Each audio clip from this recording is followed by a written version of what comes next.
қанша уақыт арнадым, қымбат киім алып бердім балама деп.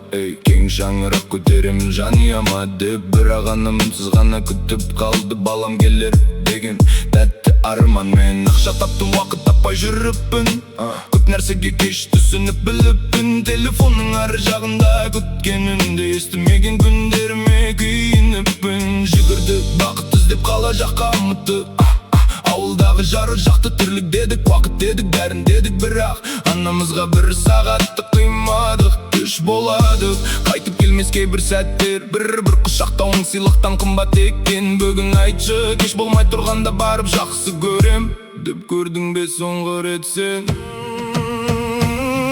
Ақ жаулығын ақтап жүрсем деп едім, ақ батасын арқалап өсем деп едім. Бір күлкісін көру үшін бұл өмірде бар байлықтан бас тартуға көнер едім. Ана барда үйдің іші көктем екен, ана үнсіз қалса әлім жеттім екен.